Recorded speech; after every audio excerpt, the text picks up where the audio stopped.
अस्सलामुअलैकुम व्यूवर्स, मैं हूं आपकी होस्ट उम्मे उमाइमा रुमान। जो रियल लाइफ इंटरव्यूज़ कंडक्ट किए गए 2021 में, उसका डाटा कलेक्ट करके और डेली 20 क्वेश्चंस को हम लोग डिस्कस करने लगे हैं। और एक न्यू सीरीज़ मैंने स्टार्ट की है जिसमें डेली 20 क्वेश्चंस को हम लोग डिस्कस करेंगे। डेली की वीडियो आपको मेरे चैनल पे मिल जाएगी और मैं अलग से इसकी प्लेलिस्ट बना दूँगी ताकि आपको मसला ना हो डाटा को फाइंड आउट करने में। ठीक हो गया। अब फर्स्ट क्वेश्चन को हम डिस्कस कर लेते हैं। What is education in your point of view? आप लोग अपने पॉइंट ऑफ व्यू से इसको डिफ़ाइन कर सकते हैं, लेकिन मैं अपना पॉइंट ऑफ व्यू आपसे शेयर कर देती हूँ कि अगर मैं होती तो मैं स्टार्ट इस तरह से करती कि education is derived from two Latin words, educare और educere. Educare mean to bring up and educere mean to lead, to brought up.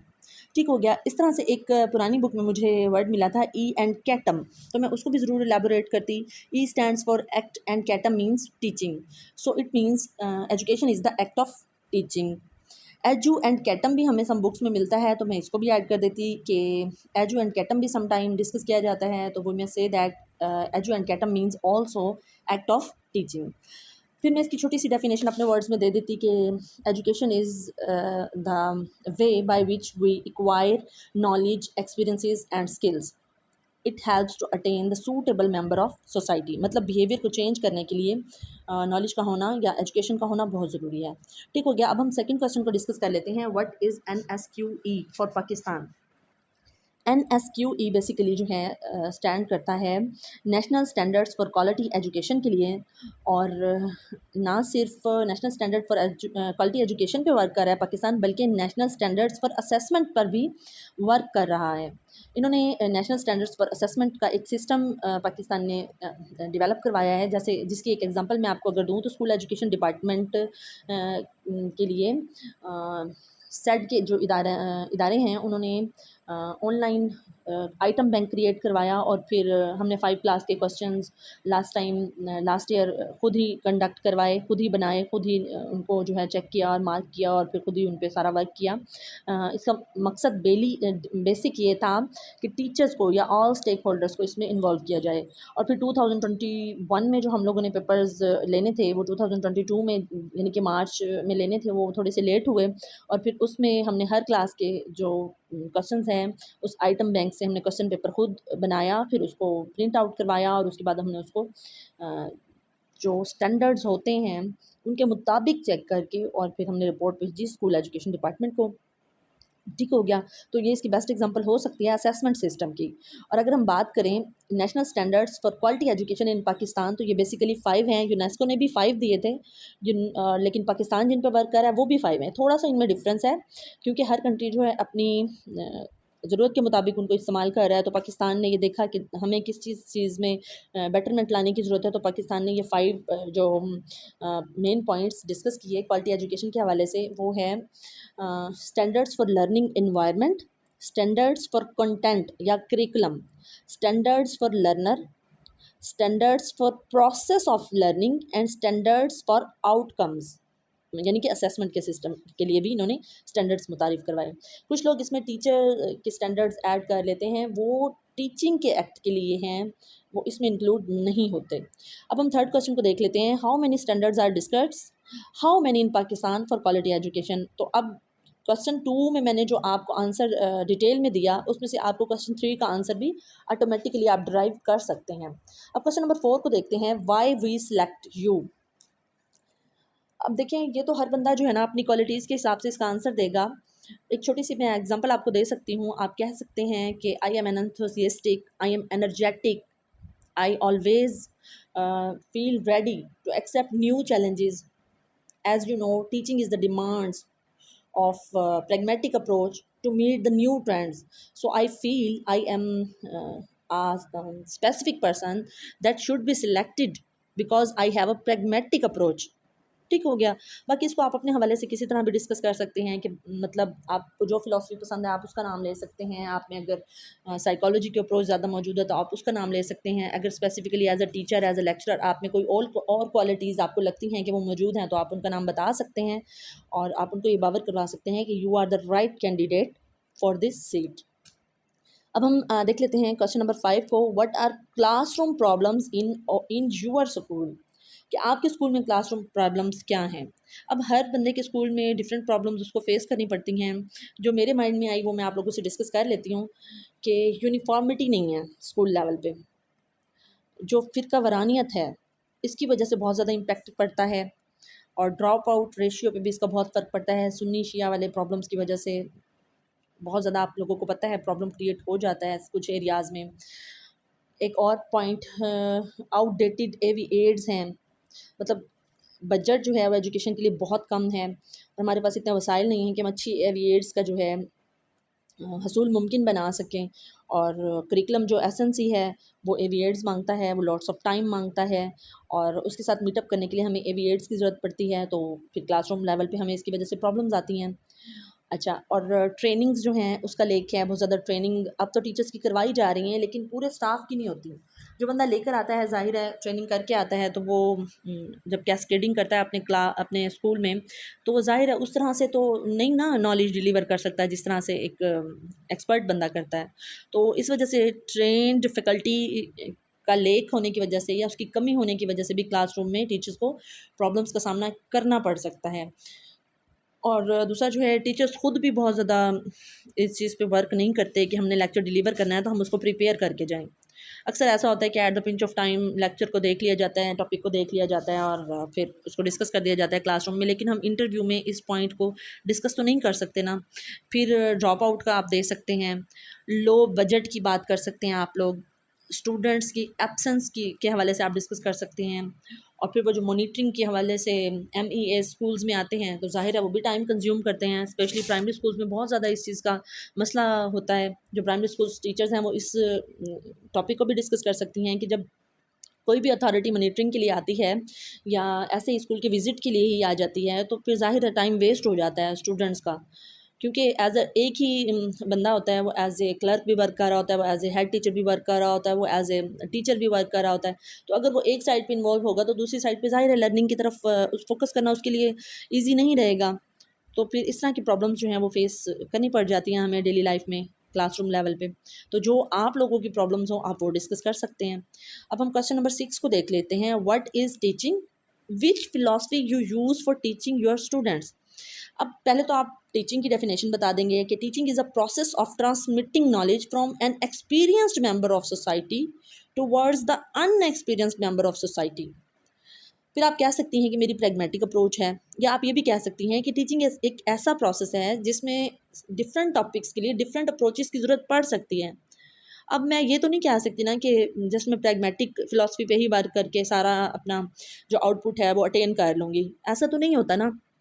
Different topics के अंदर हमें डिफरेंट फ़िलॉसफीज़ वाली जो अप्रोचेज़ हैं उनको यूज़ करना पड़ सकता है।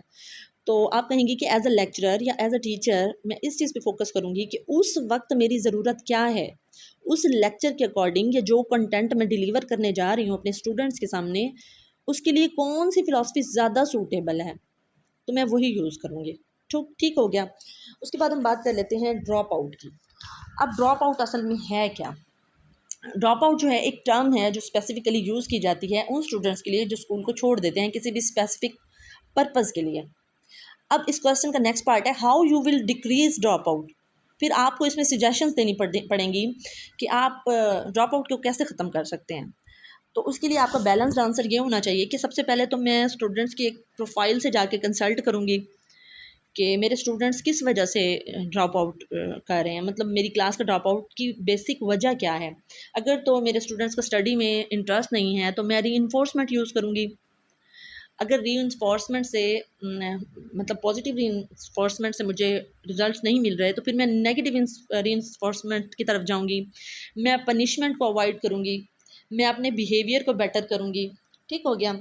या अगर इश्यूज़ जो हैं वो फाइनेंशियल हैं तो फिर मैं कोशिश करूँगी कि मतलब मैं उन जितना हो सके इलाके से फंडिंग करके या अपनी जेब से कुछ खर्च करके यही हवाले से उनकी इस प्रॉब्लम को सॉल्व करने की कोशिश करूँगी सो दैट ड्रॉप आउट ना हो। और गवर्नमेंट ने भी इस हवाले से कुछ वर्क किए हैं जिनको हम डिस्कस कर सकते हैं कि गवर्नमेंट ने सुबह 9 स्कूल्स स्टार्ट किए हैं उन लोगों के लिए जिनको फाइनेंशियल प्रॉब्लम्स हैं और वो स्टडी फाइनेंशियल प्रॉब्लम्स की वजह से नहीं कर सकते, तो वो सुबह सुबह 6 से 8 या 9 बजे तक अपनी स्टडी कर लें, उसके बाद वो अपने टाइम के हिसाब से जो है अपने काम पे चले जाएं। इसी तरह आफ्टरनून स्कूल्स भी स्टार्ट किए गए हैं गवर्नमेंट बिल्डिंग्स में, जिसके दो फ़ायदे हैं। एक तो जो वर्किंग स्टूडेंट्स हैं वो इजीली अपने वर्किंग आवर्स के बाद वहाँ आके स्टडी जो है अपनी ले सकते हैं। और दूसरा ये बेनिफिट है कि अगर प्राइमरी स्कूल है तो वहाँ के इलाके में कोई मिडल स्कूल नहीं है, तो वहाँ मिडल की क्लासेस लगाई जाएंगी, सो दैट प्राइमरी के बाद वो उसी स्कूल में ही मिडल तक अपनी तालीम को मुकम्मल कर सकें। या फिर मिडल स्कूल है तो फिर हाई लेवल तक, फिर हाई है तो हायर लेवल तक। तो इस तरह से भी आप एग्जांपल दे सकते हैं। अब क्वेश्चन नंबर 8 को देख लेते हैं। Who designed Pakistani flag? ठीक है, give a presentation on colours, crescent, stars, etc. तो अगर हम इस हवाले से बात करें कि किसने पाकिस्तानी फ्लैग को डिज़ाइन किया, तो वो अमीरुद्दीन थे, और जिस टेलर ने इसको स्टिच किया वो अल्ताफ़ हुसैन थे। ठीक हो गया। और अगर हम प्रेजेंटेशन देने की बात करें तो हम कह सकते हैं कि पाकिस्तानी जो फ्लैग है उसमें दो कलर्स हैं, एक ग्रीन है और एक वाइट है। जो ग्रीन कलर है वो मुस्लिम्स को इंडिकेट करता है और वाइट कलर नॉन मुस्लिम्स को। और क्रिसेंट जो है पाकिस्तान की डेवलपमेंट को, तरक्की को जाहिर करता है। और स्टार्स जो हैं वो इस बात को शो करते हैं कि पाकिस्तान जो है इस्लाम का एक दरख्शां सितारा है। ठीक हो गया। उसके बाद हम क्वेश्चन नंबर 9 को देख लेते हैं। What is the meaning of your name? अब आप लोगों ने अपने नेम के हिसाब से मीनिंग बता देने हैं। मेरा नेम उम्मे रुमान है, तो उमैमा की मीनिंग है कि ऐसी हिदायत याफ्ता लड़की या औरत जो आगे हिदायत को फैलाए। ठीक हो गया। और रुमान का मतलब है कंधारी अनार, जन्नत का अनार। ठीक हो गया। उसके बाद हम डिस्कस कर लेते हैं क्वेश्चन नंबर 10, फ़िलासफ़ी ऑफ इमाम गज़ाली। अब इमाम गज़ाली जो हैं इनका लाइफ स्पैन 1058 से 1111 तक था। ये आइडियलिस्ट थे। ठीक हो गया। इमाम गज़ाली तो क्या, हम हर मुस्लिम थिंकर को आइडियलिस्ट ही काउंट करेंगे। ठीक हो गया। इनका असल नाम अबू हामिद मोहम्मद बिन अल गज़ाली था। ठीक है। इनको हुज्जतुल इस्लाम भी कहा जाता है। अगर हम इसकी फ़िलासफ़ी की बात करें तो इन्होंने नॉलेज को टू कैटेगरीज़ में डिवाइड किया था। इन्होंने कैटेगराइज़ किया था एग्जांपल्स दी थी इनकी, एक यूज़फुल नॉलेज और एक यूज़लेस नॉलेज। यूज़फुल नॉलेज वो है जो इंसान के लिए फ़ायदा मंद है, इसको उर्दू में इल्म महमूद कहा जाता है। और यूज़लेस नॉलेज जो था वो जादू टोना जो नुकसानदेह होता है उसको इल्म मज़मूम कहा इन्होंने।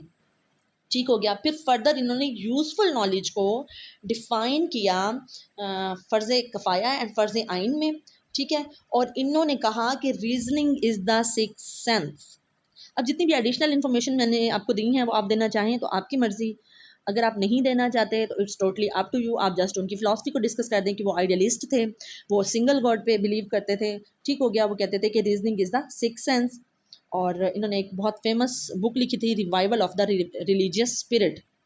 और वो एक खुदा की दावत देते थे लोगों को, और वो इस्लाम पे सख्ती से कारबंद थे। इस्लामिक फ़िलासफ़ी जो है वही असल में इमाम गज़ाली की फ़िलासफ़ी थी। अगर आप एडिशनल इन्फॉर्मेशन देना चाहें तो अच्छा इम्पैक्ट पड़ जाएगा, नहीं देना चाहते तो आप जस्ट फ़िलासफ़ी की बात कर दें कि वो असल में आइडियलिस्ट थे। उन्होंने इस्लाम के लिए वर्क किया, उन्होंने इस्लामिक रिवाइवल के लिए वर्क किया, उन्होंने सब कॉन्टिनेंट में मुसलमानों को इस्लाम की अहमियत से रोशनास करवाया एंड सो ऑन। उसके बाद हम डिस्कस कर लेते हैं question number 11, philosophy of Iqbal.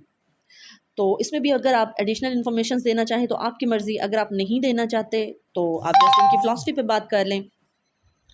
Iqbal भी एज एन आइडियलिस्ट ही थे। वो खुद ही के बहुत ज़्यादा कायल थे, वो सेल्फ़ रियलाइजेशन के हामी थे। According to Iqbal, self realisation जो है वो असल में खुदा तक पहुँचने का नाम है। इंसान अपनी खुदी की तलाश में पहले अपने आप के बारे में जानता है, फिर वो ये सोचता है कि ज़रूर कोई ऐसी ज़ात भी है जिसने मुझे पैदा किया, और इस तरह वो अपनी खुदी की खोज में खुदा तक पहुंच जाता है। ठीक हो गया। तो असल में ये इकबाल की फ़िलासफ़ी थी। उन्होंने सेल्फ़ रियलाइजेशन पे वर्क किया, और सेल्फ़ रियलाइजेशन जो है वो आइडियलिज़म की अप्रोच है, तो हम कह सकते हैं कि इकबाल वाज एन आइडियलिस्ट। उसके बाद हम डिस्कस कर लेते हैं एक्सप्लेन लाज ऑफ लर्निंग। तो इसमें हम यहाँ से स्टार्ट कर सकते हैं कि लाज of learning was presented by Thorndike. ठीक हो गया। थॉर्नडाइक ने जो लाज दिए थे उनको टू कैटेगरीज में डिस्क्राइब किया था उन्होंने, एक प्राइमरी लाज और एक सेकेंडरी लाज। अब प्राइमरी लाज जो हैं उन वो जस्ट तीन थे, law of primacy, law of readiness and law of exercise. अगर वो आपसे डिटेल मांगते हैं तो आप डिटेल दे दें, और अगर नहीं है, नहीं मांगते वो, कि लॉ ऑफ रेडीनेस के बारे में बताएं, एक्सरसाइज के बारे में बताएं, लॉ ऑफ इफेक्ट के बारे में बताएं, तो आप थोड़े सा डिफाइन कर सकते हैं इनको कि रेडीनेस का मतलब ये है कि जो लर्नर है वो अपने आप को रेडी करे किसी स्पेसिफिक सिचुएशन में एक्ट करने के लिए। एक्सरसाइज के दौरान, लॉ ऑफ एक्सरसाइज के दौरान वो ट्रायल एंड एरर पे वर्क कर रहा होता है, बार बार एक काम को करके देखता है और आखिरकार वो उस पर मास्टरी अटेन कर लेता है। और लॉ ऑफ इफेक्ट के अकॉर्डिंग हमें जो आउटपुट होता है वो मिल जाता है कि बच्चा जो है उस चीज़ पे मास्टरी हासिल कर चुका है। अगर हम लॉ ऑफ सेकेंडरी लॉज की बात करें तो law of primacy, recency, intensity, attitude and so on, 8-9 अक्सर मिल जाते हैं बुक्स में, तो ये ज़्यादा भी हो सकते हैं। ठीक हो गया। उसके बाद हम देख लेते हैं कि Thorndike belongs to which school of philosophy. तो जाहिर सी बात है इन्होंने कैट पे एक्सपेरिमेंट किया था, इनकी बिहेवियरिस्ट अप्रोच है, इनका ताल्लुक जो है वो बिहेवियरिस्ट स्कूल ऑफ थॉट से है। आपको याद होगा कि इन्होंने अपनी लॉज ऑफ लर्निंग जो हैं वो दी ही एक कैट के थ्रू थी कि उन्होंने एक भूखी बिल्ली को एक पिंजरे में बंद कर दिया था और बाहर खाना रख दिया था, और एक लीवर था या शायद धागा था जिसको उस बिल्ली ने खींच के और दरवाजे को खोलना था और जाके अपना खाना ले लेना था। तो ज़ाहिर है पहले उसने रैंडम मूवमेंट्स की कैट ने, और बाय चांस उसका पाँव जो है या हाथ जो है वो लीवर पे जाके लगा और वो डोर जो है ओपन हो गया, और इस तरह उसने मतलब सीख लिया बार बार ट्रायल एंड एरर की मेथड से कि किस तरह से मैंने खुराक तक पहुंचना है। अब हम देख लेते हैं क्वेश्चन नंबर 14 को, what are learning theories. Learning theories basically हैं क्या, हमने इस क्वेश्चन में ये बताना है। तो हम कह सकते हैं कि learning theories tells us how the students receive, act and get knowledge. मतलब लर्निंग थ्योरीज हमें वो पूरा प्रोसेस बताती हैं कि एक स्टूडेंट जो है किस तरह से बिहेव करता है लर्निंग के दौरान, किस तरह से उसको प्रॉब्लम्स आती हैं, कौन कौन सी प्रॉब्लम्स आती हैं, वो कौन कौन से एरियाज ऐसे हैं जिनमें वो इंटरेस्ट लेता है, एंड सो ऑन। और ये जो लर्निंग थ्योरीज होती हैं टीचर के लिए हेल्पफुल प्रूव हो सकती हैं ड्यूरिंग टीचिंग लर्निंग प्रोसेस, क्योंकि जब उसको लर्निंग थ्योरीज का पता होगा तो उसको पता होगा कि मैंने अपने स्टूडेंट्स की प्रॉब्लम्स को कैसे सॉल्व करना है, मैं क्या करूँगा तो स्टूडेंट्स इंटरेस्ट लेंगे, मेरे कौन से एक्ट से स्टूडेंट्स जो हैं ज़्यादा अटेन करेंगे नॉलेज, एंड सो ऑन। अब उसके बाद बात कर लेते हैं क्वेश्चन नंबर 15 की, what is time table. Time table जो है स्पेसिफिकली एक चार्ट है। अगर हम इसको इंग्लिश में डिफाइन करें तो हम कह सकते हैं कि it is a chart showing the routine of the school. मतलब स्कूल में क्या रूटीन चल रही है, किस वक्त कौन सा काम स्कूल में हो रहा है, वो हमें टाइम टेबल से ही पता चलता है। और टाइम टेबल को मिरर ऑफ स्कूल भी कहा जाता है। Mirror of society is school and mirror of school is time table. मतलब सोसाइटी का मिरर अगर हम कहें तो वो स्कूल है, और स्कूल का मिरर अगर कहें तो वो टाइम टेबल है। मतलब टाइम टेबल हमें ये बताता है कि स्पेसिफिक टाइम में स्कूल में कौन सा स्पेसिफिक परफॉर्मेंस दी जा रही है। ठीक हो गया।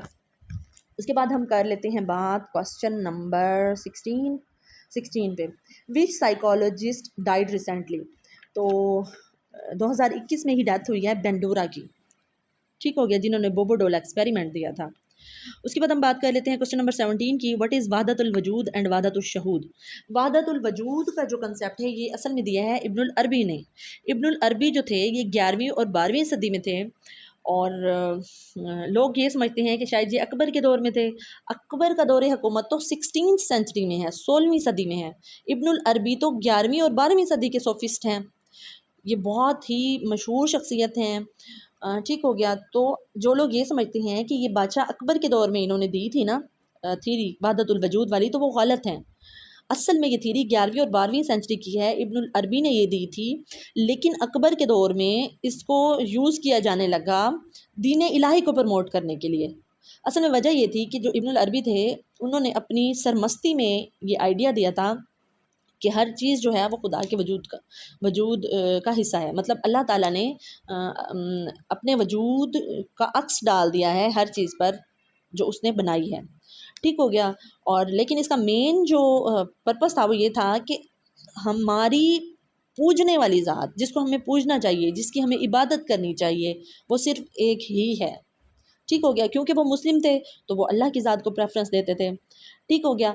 तो अब अकबर के दौर में क्या हुआ, अकबर ने आपको पता है दीन इलाही जारी किया, तो इस तरह दो फ़िरके वजूद में आ गए, एक वो जो दीन इलाही के हक़ में थे और एक वो जो दीन इलाही के मुखालिफ थे।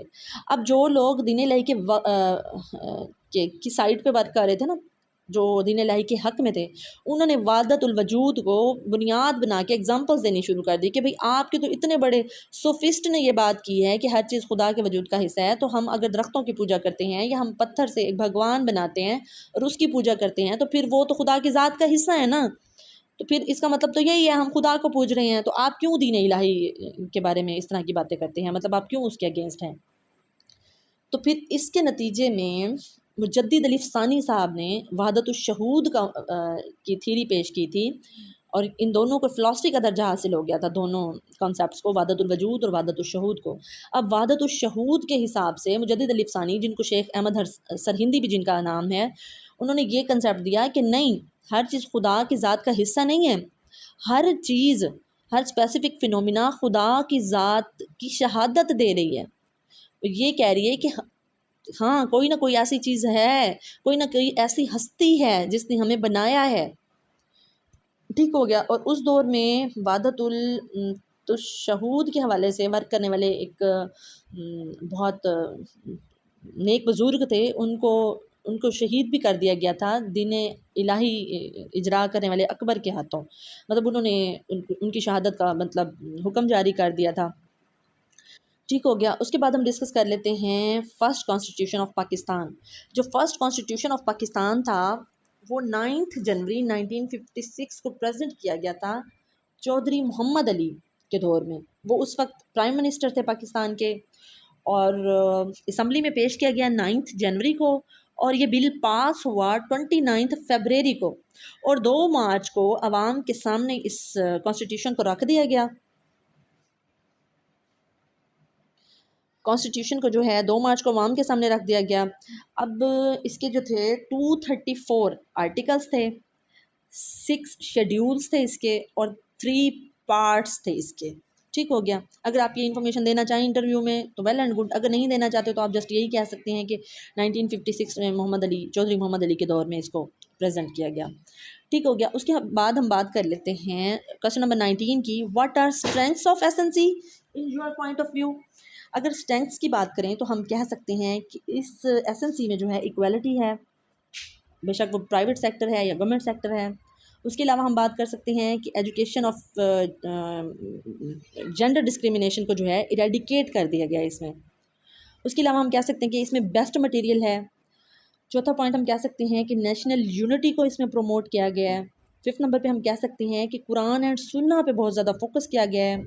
6th पॉइंट में हम डिस्कस कर सकते हैं कि एक्टिविटी बेस्ड लर्निंग है, डेली लाइफ एग्जांपल्स हैं इसमें।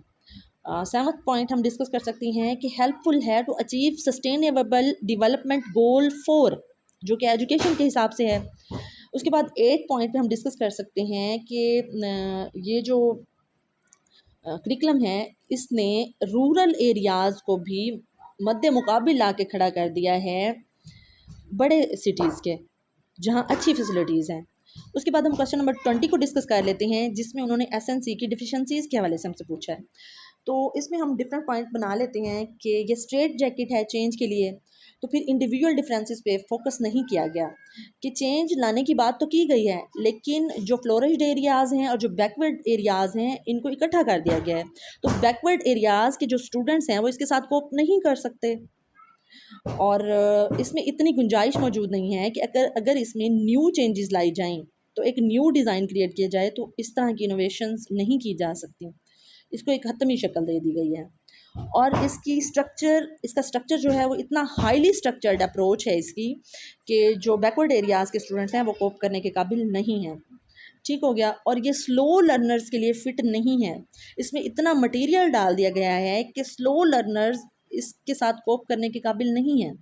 मतलब ये जस्ट जीनियस स्टूडेंट्स जो हैं वो इसके साथ कोप कर सकते हैं। उसके अलावा इसका जो सिलेबस है उसके ऊपर टीचर्स के लिए भी ये टाइम कंज्यूमिंग है, और ट्रेनिंग्स जो हैं वो इतनी ऊंचे पैमाने पर नहीं करवाई तो गई हैं 2-2 3-3 दिन की, लेकिन इसमें जो मटेरियल है वो 2-3 दिन में कवर हो जाने वाला नहीं है। ठीक हो गया। अब जो पुराने टीचर्स हैं, जो सीनियर टीचर्स हैं, वो शायद इसके साथ कोप करने में डिफ़िकल्टीज़ महसूस करें। ठीक हो गया। अगर इसका 5th पॉइंट हम डिस्कस करें तो हम कह सकते हैं कि इसमें ज़्यादा ट्रेनिंग देनी पड़ेगी टीचर्स को, और अगर ज़्यादा ट्रेनिंग देने पड़ेगी तो हमें ज़्यादा फ़ंड की ज़रूरत होगी, जो कि गवर्नमेंट हमें प्रोवाइड नहीं कर रही। और ये एक्टिविटी बेस्ड लर्निंग है, तो इसके हवाले से भी हमें फ़ंड्स की ज़रूरत पड़ेगी जो कि गवर्नमेंट एडिक्वेट नहीं दे रही। अब 1998 की जो पॉलिसी थी उसमें डिस्कस ये किया गया था कि जीडीपी का 7% एजुकेशन के लिए मख्तस किया जाएगा, लेकिन उस पर आज तक इम्प्लीमेंटेशन नहीं हुई। अभी तक भी पाकिस्तान के जीडीपी का 1.77% 1.77% जस्ट एजुकेशनल सेक्टर पे लगाया जा रहा है, जो कि बहुत कम है। तो आप इस तरह से डिस्कशन कर सकते हैं इसके ऊपर। उसके अलावा आपके माइंड में अगर इसकी डिफरेंट क्वालिटीज़ या डिफरेंट डेफिशिएंसीज़ हैं तो आप उनको भी इलेबोरेट कर सकते हैं। ठीक हो गया। होपफुली आपको ये वीडियो पसंद आई होगी। तो मिलते हैं फिर नेक्स्ट 20 क्वेश्चंस के साथ।